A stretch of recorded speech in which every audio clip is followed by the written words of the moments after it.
지금이 이 순간 당신의 통장에 찍힌 숫자가 내일도 같은 가치를 가질 거라고 확신하시나요? 2026년 1월 현재 원달러 환율이 1,475원을 넘나들고 있습니다. 불과 3년 전만 해도 1,200원대였던 환율이 30% 가까이 뛴 겁니다. 여러분의 월급은 그대로인데 돈의 가치는 계속 줄어들고 있다는 뜻이죠. 한국은행은 환율 불안 때문에 금리를 더 이상 내리지 못하고 있고 국민 1인당 평균 대출이 거의 1억 원에 육박하고 있습니다.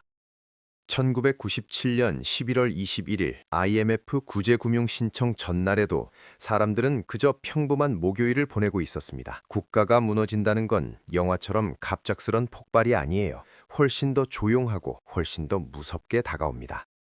정부 청사가 있고 공무원들이 출근하고 법이 집행되고 세금이 거치는 모습을 보면 사람들은 이렇게 생각합니다. 우리나라는 튼튼해. 문제 없어. 하지만 이건 착각입니다. 거대한 빙산을 보는 것과 똑같거든요. 수면 위로 보이는 건 전체의 10%도 안 됩니다. 진짜 위험은 물 아래 숨어 있죠. 2026년 1월 현재 한국의 잠재 성장률은 1.5에서 2% 수준까지 떨어졌습니다. 이게 무슨 의미인지 아세요? 우리 경제가 전력 질주할 수 있는 힘 자체가 약해지고 있다는 겁니다. 전문가들은 원화의 구조적 약세를 이야기하기 시작했어요. 일시적인 게 아니라 뿌리 깊은 문제라는 뜻입니다. 장기적으로 통화 가치는 그 나라의 경제력 차이로 결정되는데 저성장이 고착화되면 고환율 구조도 함께 굳어진다는 거죠. 서울 강남에서 부동산 중개업을 하는 김 사장님 이야기를 들어봤습니다. 20년 넘게 이 일을 했는데 요즘처럼 불안한 적은 처음이라고 하더군요. 집값은 오르는데 사는 사람은 없어요. 다들 빚내서 사는 건데 금리가 또 오를까봐 무서워하죠. 현대 국가들은 모두 빚 위에서 운영됩니다. 이게 정상이라고 생각하시겠지만 문제는 그 빚의 규모와 구조예요. 겉으로 보이는 시스템의 안정성만 믿고 살아가지만 실제로는 훨씬 복잡하고 취약한 구조 위에 서 있는 겁니다. 빙산의 수면 아래 우리가 보지 못하는 그곳에서 지금 무슨 일이 벌어지고 있는지 아무도 정확히 알지 못합니다. 대한민국 정부도 우리처럼 돈을 빌립니다. 다만 규모가 상상을 초월하죠.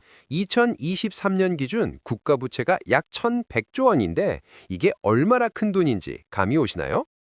만약 1초에 100만 원씩 쓴다고 해도 이 빚을 갚으려면 34년이 넘게 걸립니다. 하루 24시간, 1년 365일 쉬지 않고 말이죠. 여러분이 태어나서 지금까지 살아온 시간보다 더 긴 시간 동안 돈을 퍼부어야 한다는 겁니다.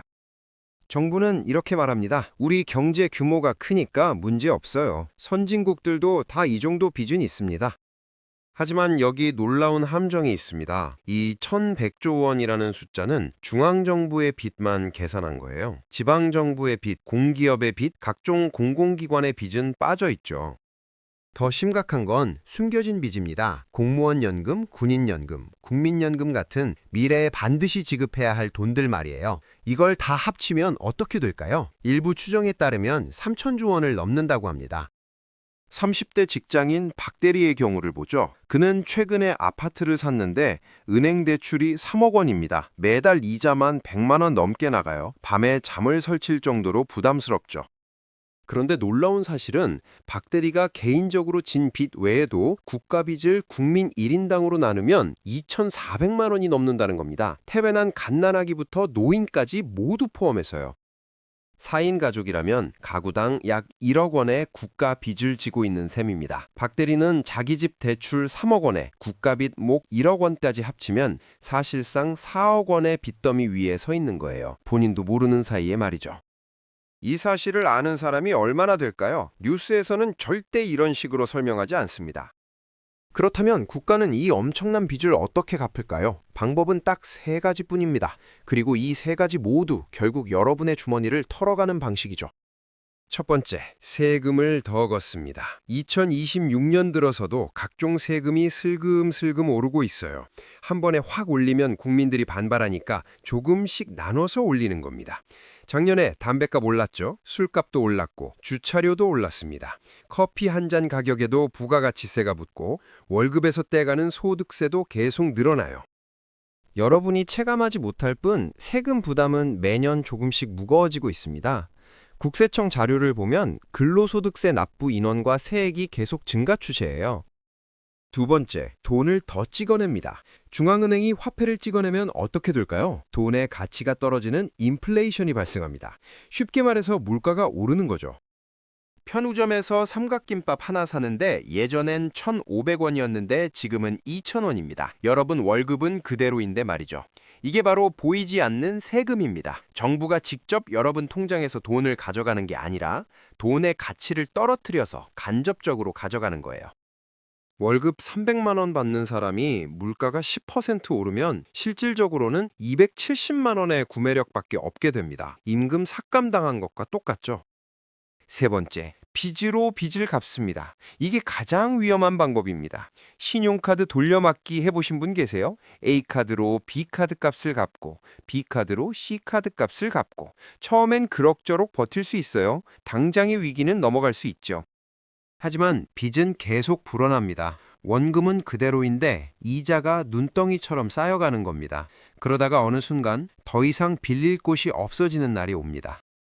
국가도 마찬가지입니다. 2026년 현재 한국 정부는 국채를 발행해서 돈을 빌리고 있는데 그 국채 이자를 내기 위해 또 다른 국채를 발행하고 있어요. 이게 언제까지 가능할까요? 여기서 정말 무서운 일이 벌어집니다. 사람들이 이 나라 더 이상 빚 못 갚겠는데? 라고 생각하는 순간 신뢰가 무너지는 겁니다. 돈에 대한 신뢰, 정부에 대한 신뢰, 시스템에 대한 신뢰가 한꺼번에 무너져 내려요. 그 순간 국가를 지탱하던 모든 것이 연쇄적으로 붕괴하기 시작합니다.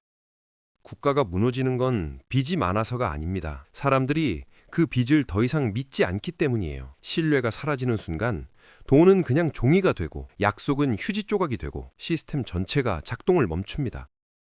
그렇다면 이 신뢰는 어떻게 만들어지는 걸까요? 왜 한순간에 무너질 수 있는 걸까요? 이걸 이해하려면 현대 금융 시스템이 어떻게 돌아가는지 알아야 합니다.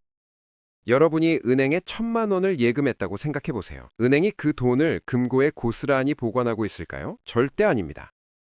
은행은 법적으로 정해진 지급 준비율, 그러니까 약 7% 정도만 남겨두고 나머지 930만 원을 누군가에게 대출해 줍니다. 대출받은 사람은 그 돈으로 집을 사거나 사업을 시작하겠죠. 그 돈은 다시 다른 은행으로 들어갑니다.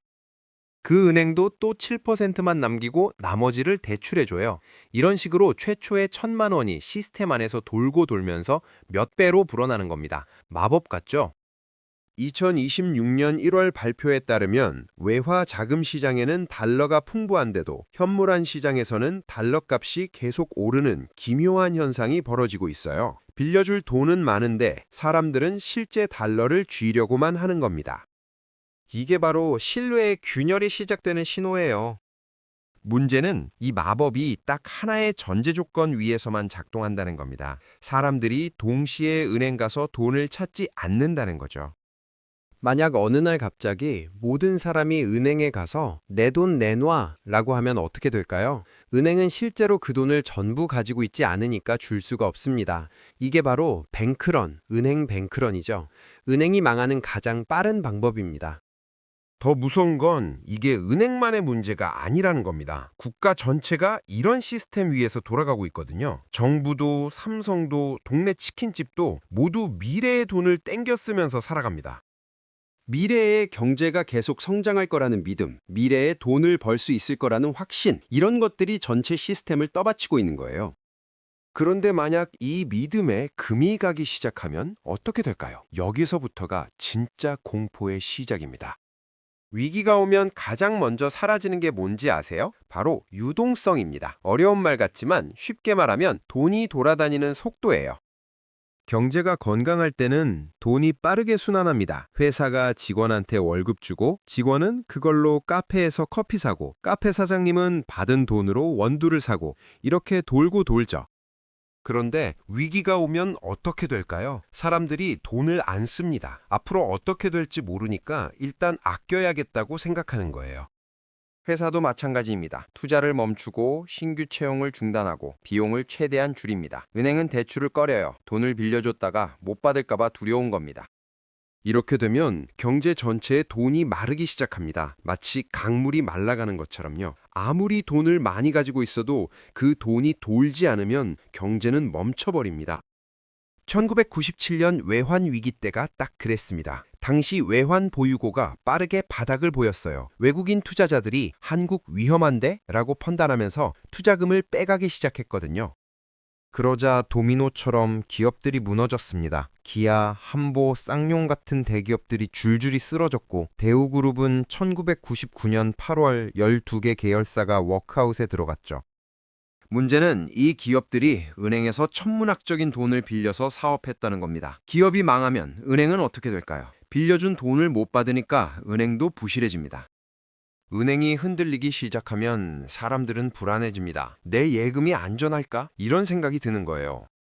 그리고 바로 그 순간 사람들은 은행으로 달려갑니다. 내 돈부터 찾아야겠다고 생각하면서요. 뉴스에서 본 적 있으시죠? 은행 앞에 사람들이 줄 서서 기다리는 모습. 한 사람이 돈을 찾으면 옆 사람도 불안해서 찾으러 가고, 그러면 또 다른 사람도 가고 연쇄 반응이 일어나는 겁니다. 이게 시작되면 멈출 수가 없어요. 2026년 1월 현재도 비슷한 조짐들이 보입니다. 사람들이 은행 예금을 빼서 달러로 바꾸는 움직임이 나타나고 있거든요. 통화 약세 속에서 자산을 지키려는 해지 수요가 급증하고 있다는 게 당국의 분석입니다. 정부는 이럴 때 뭐라고 할까요? 걱정하지 마세요. 예금자 보호제도가 있으니까 은행이 망해도 1인당 5천만 원까지는 보호해드립니다. 맞습니다. 현재 기준으로 5천만 원까지는 정부가 보장해줘요. 그런데 여기서 한 가지 질문을 던져야 합니다. 만약 여러 은행이 동시에 무너진다면 정부가 그 모든 돈을 실제로 보상해 줄 수 있을까요? 답은 아니오입니다. 예금자 보호기금의 실제 규모는 전체 예금액에 비하면 턱없이 부족해요. 한두 개 은행이 문제 생겼을 때나 감당할 수 있는 수준이죠. 시스템 전체가 흔들리면 줄 돈이 없습니다. 그럼 정부는 어떻게 할까요? 결국 돈을 더 찍어낼 수밖에 없어요. 그 순간부터 화폐 가치는 추락하기 시작합니다. 화폐 가치가 떨어진다는 게 무슨 뜻일까요? 여러분의 월급, 여러분의 저축, 모든 게 휴지 조각이 되어간다는 뜻입니다. 아침에 일어났을 때 편의점 삼각김밥이 2,000원이었는데 저녁이 되니 3,000원이 되어 있는 겁니다. 극단적인 경우 물가가 통제 불능 수준까지 치솟아요. 이게 하이퍼 인플레이션입니다. 역사를 보면 실제로 일어났습니다. 독일 바이마르 공화국 때 사람들은 빵 한 동이 사려고 휠베로우에 돈을 가득 싣고 다녔어요. 짐바브웨에서는 100조 짐바브웨 달러 지폐가 나왔는데 그걸로 달걀 3개를 살 수 있었죠. 돈으로 벽지 바르는 게 실제 벽지보다 싸다는 농담이 현실이 됐습니다. 베네수엘라는 2018년 기준 연간 인플레이션이 130만 %를 넘었어요. 상상이 되시나요? 어제 100만 원으로 살 수 있던 물건을 오늘은 1,300만 원 내야 사는 겁니다. 사람들은 먹을 게 없어서 쓰레기통을 뒤지기 시작했어요. 병원에는 약이 없고 가게에는 물건이 없었죠. 정부가 미친 듯이 돈을 찍어냈지만 경제는 더 나빠졌습니다. 왜냐하면 근본적인 문제는 돈의 양이 아니라 신뢰의 붕괴였기 때문입니다. 아무리 돈을 많이 찍어내도 사람들이 그 돈을 믿지 않으면 아무 소용이 없어요. 화폐 개혁을 몇 번이나 했지만 달라진 건 없었습니다. 100만 볼리바르를 1볼리바르로 바꾸고 또 바꾸고. 하지만 신뢰는 돌아오지 않았죠. 2026년 현재 우리도 조심해야 합니다. 원화 가치의 구조적 약세를 걱정하는 목소리가 커지고 있거든요. 그렇다면 이런 상황이 오기 전에 알아차릴 수 있는 신호가 있을까요? 있습니다. 그리고 그 신호들은 지금 이 순간에도 곳곳에서 나타나고 있어요. 첫 번째 전조 증상, 국채금리입니다. 국채라는 건 정부가 발행하는 채권인데요. 쉽게 말하면 정부가 나한테 돈 빌려주면 이자 줄게 라고 하는 겁니다. 그런데 이 국채 금리가 오르기 시작하면 뭘 의미할까요? 돈을 빌려주는 사람들이 이 정부 위험한데? 그럼 이자를 더 많이 받아야지 라고 판단한다는 뜻입니다. 최근 몇 년간 전 세계적으로 국채 금리가 크게 요동쳤어요. 미국 10년 만기 국채 금리가 3%에서 5% 가까이 치솟았죠. 세계에서 가장 안전하다고 여겨지던 미국 국채조차 의심받기 시작한 겁니다. 대한민국도 예외가 아닙니다. 우리나라 국채 금리도 상승 압력을 받고 있어요. 정부가 빚을 갚기 위해 더 많은 이자를 내야 한다는 뜻이고 결국 그 부담은 세금으로 국민에게 돌아옵니다. 두 번째 전조 증상, 환율의 급변동입니다. 2026년 1월 현재 $1 환율이 1,475원을 넘나들고 있어요. 불과 2022년만 해도 1,200원대였는데 말이죠. 한국은행은 1월 말부터 외환 안정화 채권 발행을 준비하고 있습니다. 발행 한도를 50억 달러로 3배나 늘렸어요. 이게 무슨 의미일까요? 정부가 통화 방어에 총력전을 펼치고 있다는 겁니다. 환율이 오르면 수입 물가가 뛰어오릅니다. 우리나라는 석유, 천연가스, 밀 같은 걸 거의 다 수입에 의존하거든요. 기름값 오르고 빵값 오르고 모든 물건값이 오릅니다. 세 번째 전조 증상, 부동산 시장의 불안입니다. 많은 사람들이 부동산은 안전해, 땅값은 안 떨어져 라고 믿죠. 하지만 역사는 다르게 말합니다. 일본은 1990년대 초 부동산 버블이 터지면서 땅값이 70% 이상 폭락했어요. 그리고 그 후 30년이 넘도록 회복하지 못했습니다. 미국도 2008년 서브프라임 모기지 사태로 주택시장이 무너졌죠. 지금 우리나라 가계부채가 GDP의 89% 수준입니다. 이 중 상당 부분이 주택담보대출이에요. 2026년 1월 한국은행 자료를 보면 충격적인 숫자가 나옵니다. 가계대출 1인당 평균 잔액이 9,721만 원이에요. 거의 1억 원에 육박하는 겁니다. 사람들이 빚을 내서 집을 샀어요. 문제는 집값이 떨어지기 시작하면 벌어지는 일입니다. 5억짜리 아파트를 사려고 3억을 빌렸는데 집값이 4억으로 떨어졌다고 생각해 보세요. 집을 팔아도 빚을 못 갚는 겁니다. 오히려 1억이 부족해요. 이게 바로 빚더미에 앉는다는 뜻입니다. 강남에서 만난 30대 직장인 이 씨는 2년 전 8억짜리 아파트를 샀습니다. 대출이 5억이었죠. 지금 그 아파트 시세가 7억으로 떨어졌어요. 팔고 싶어도 못 팔아요. 팔면 빚만 남거든요.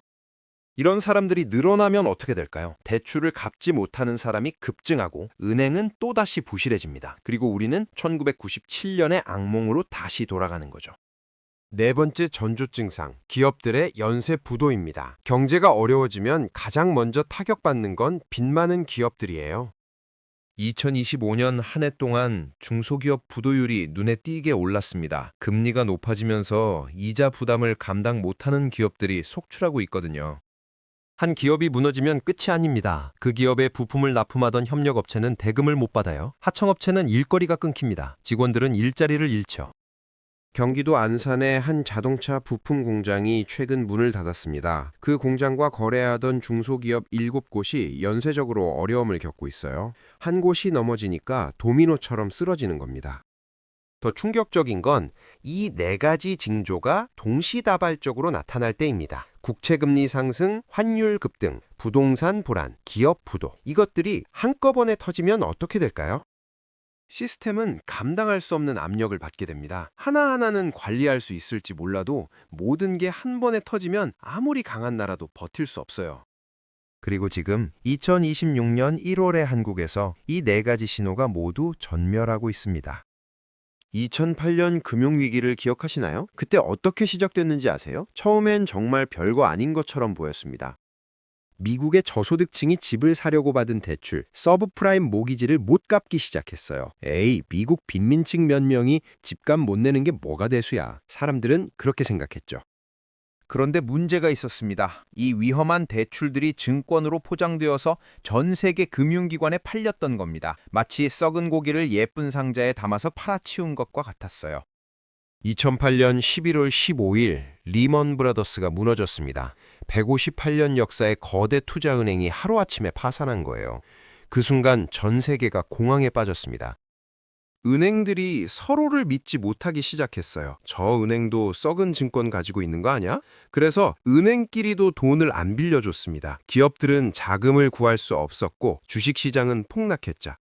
당시 코스피 지수가 2000에서 900까지 떨어졌어요. 반토막이 난 겁니다. 여러분 부모님 세대 중에 그때 주식이나 펀드 하시던 분들 엄청난 손실을 보셨을 겁니다.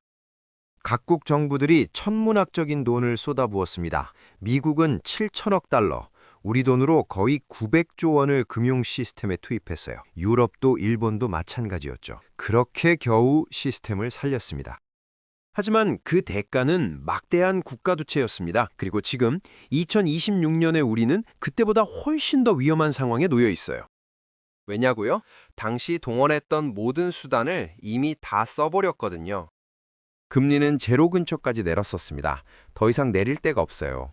한국은행 기준금리가 2.5%인데 환율 불안 때문에 더 내리지도 못하고 있는 상황입니다. 정부는 이미 엄청난 빚을 지고 있어요. 2008년 때처럼 수백조 원을 또 쓸 수 있을까요? 불가능합니다. 이미 빚이 한계에 달했거든요. 중앙은행이 할 수 있는 건 뭘까요? 금리를 조절하거나 돈을 찍어내는 것뿐입니다. 경기가 나쁘면 금리를 낮춰서 사람들이 돈을 빌리기 쉽게 만들죠. 하지만 이건 정상적인 경기 침체일 때나 통하는 방법입니다. 시스템 자체가 무너지고 있을 때는 소용없어요. 금리를 아무리 낮춰도 사람들이 돈을 안 빌립니다. 미래가 불안한데 누가 빚을 내서 집을 사고 차를 사고 투자를 하겠어요? 기업도 마찬가지입니다. 정부는 재정정책이라는 카드가 남아 있습니다. 세금을 조정하거나 정부 지출을 늘리는 거죠. 경기를 살리려고 도로 깔고 다리 만들고 국민들에게 돈을 나눠줄 수 있어요. 실제로 코로나 팬데믹 때 많은 나라가 그렇게 했습니다. 대한민국도 재난지원금을 여러 차례 지급했죠. 1인당 몇십만 원씩 통장에 찍혀 들어왔잖아요. 미국은 더 대단했습니다. 국민 한 명당 수백만 원씩 직접 지급했어요. 실업급여도 엄청나게 늘렸죠. 그런데 이 돈 어디서 나왔을까요? 하늘에서 떨어진 게 아닙니다. 정부가 빚을 내서 준 겁니다. 여기서부터 악순환이 시작돼요. 정부가 돈을 쓰면 빚이 늘어납니다. 빚이 늘어나면 이자 부담이 커지죠. 이자를 내려면 세금을 더 많이 걷어야 하고요. 세금이 늘어나면 기업과 국민들 부담이 커져서 경제가 더 나빠집니다. 경제가 나빠지면 정부가 또 돈을 써야 하고 그러면 빚이 더 늘어나고 이 무한 루프의 끝에는 뭐가 있을까요? 국가 부도입니다. 국가가 부도나면 어떻게 될까요? 상상하기 싫지만 현실을 봐야 합니다. 먼저 정부는 공무원 월급을 제때 못 줍니다. 복지 지출이 끊기거나 몇 달씩 밀려요. 노인분들이 받던 기초연금이 안 나옵니다. 국민연금도 삭감되거나 지급이 늦어지죠. 병원, 학교, 경찰서, 소방서 같은 공공서비스가 제대로 작동하지 못합니다. 119에 전화해도 구급차가 안 올 수 있어요. 학교 급식이 중단되고 경찰 순찰이 줄어들죠. 2010년 그리스를 보면 알 수 있습니다. 유럽 재정위기 때 그리스는 사실상 파산했어요. EU와 IMF로부터 구제금융을 받았지만 그 대가는 참혹했습니다. 공무원을 대량으로 잘랐어요. 연금을 30-40% 깎았습니다. 세금은 폭발적으로 올랐죠. 실업률이 27%까지 치솟았고 청년 실업률은 60%에 육박했습니다. 아테네 시내 곳곳에서 상점들이 문을 닫았어요. 사람들은 일자리가 없어서 거리를 헤맸죠. 더 심각한 건 의료 시스템이 무너진 겁니다. 병원에 약이 떨어졌어요. 암 환자가 항암제를 못 구해서 치료를 포기하는 일이 벌어졌습니다. 그리스인들은 자살률이 급증했고 범죄율이 치솟았어요. 사회 전체가 흔들렸습니다. 이게 바로 국가가 무너지는 모습입니다. 그리고 이 모든 게 생각보다 빨리 조용히 찾아온다는 게 가장 무서운 점입니다. 그리스 위기 직전까지도 사람들은 평범한 일상을 살고 있었어요. 경제 전문가들도 별 문제 없다고 했죠. 하지만 위기는 갑자기 왔고 모든 게 순식간에 무너졌습니다. 이제 우리는 가장 중요한 질문에 답할 수 있습니다. 국가가 무너질 때 가장 먼저 사라지는 것은 무엇일까요? 바로 선택권입니다. 내일을 선택할 권리, 미래를 계획할 자유, 이런 것들이 제일 먼저 사라져요. 돈의 가치가 증발하면 여러분은 물건을 살 수 없게 됩니다. 아무리 열심히 일해도 벌어들인 돈으로 가족을 먹여 살릴 수 없어요. 일자리도 사라집니다. 기업들이 무너지면서 수백만 명이 실직하죠. 안전도, 건강도, 교육도, 희망도 모두 사라집니다. 그렇다면 우리는 어떻게 해야 할까요? 완벽한 해결책은 없습니다. 하지만 살아남기 위해 지금 당장 준비해야 할 것들이 있어요. 첫째, 자본을 지키세요. 특히 변동금리 대출이 있다면 빚부터 줄이세요. 2022년부터 2023년 사이 미국 기준금리가 1년 반 만에 0%에서 5.5%까지 폭등했던 거 기억하시나요? 변동금리 대출자들은 매달 이자가 2배, 3배로 뛰는 걸 경험했습니다. 은행에만 돈을 넣어두지 마세요. 전산망이 마비되면 스마트폰 속 숫자는 아무 의미 없습니다. 실물 현금을 집에 비상금으로 보관하고 식량과 생필품 3개월치는 확보해두세요. 둘째, 생존 능력을 키우세요. 2001년 아르헨티나가 디폴트 선언했을 때 살아남은 사람들은 재산 많던 사람들이 아니었습니다. 기술이 있던 사람들이었어요. 전기기술자, 대관공, 목수, 손으로 뭔가 만들거나 고칠 수 있는 사람들은 어떤 상황에서도 필요합니다. 은행원이나 증권맨 같은 금융 전문가들은 하루아침에 일장을 잃었지만요. 셋째, 심리적으로 무장하세요. 1997년 IMF 때 자살률이 급증한 이유가 뭘까요? 경제적 어려움도 있었지만 많은 사람들이 심리적으로 무너졌기 때문입니다. 위기가 오면 혼자서는 견딜 수 없어요. 가족, 친구, 이웃과의 네트워크를 지금부터 만드세요. 그런데 가장 중요한 건 균형입니다. 너무 낙관하지도 너무 비관하지도 마세요. 공포에 빠져서 모든 걸 팔고 산속으로 들어갈 필요는 없습니다. 하지만 아무 준비 없이 내일도 오늘과 똑같을 거라고 믿는 것도 위험해요. 역사는 계속 반복됩니다. 로마 제국도 무너졌고 소련도 붕괴했죠. 영원한 시스템은 없습니다. 하지만 동시에 기억하세요. 위기는 또한 기회입니다. 2008년 금융위기 후 많은 사람이 피해를 입었지만 동시에 비트코인이 탄생했고 새로운 기술 혁신이 가속화됐죠. 지금 여러분은 선택의 기로에 서 있습니다. 이 이야기를 듣고도 아무것도 하지 않을 수 있어요. 아니면 지금부터라도 조금씩 준비를 시작할 수 있습니다. 아는 것이 힘입니다. 여러분은 이제 시스템이 어떻게 작동하는지, 위기의 징조가 무엇인지 알게 됐어요. 이 지식만으로도 여러분은 대부분의 사람들보다 앞서 있습니다. 국가가 무너질 때 가장 먼저 사라지는 건 선택권입니다. 하지만 지금은 아직 여러분에게 선택권이 있어요. 이 선택권을 어떻게 사용할지는 여러분에게 달려 있습니다.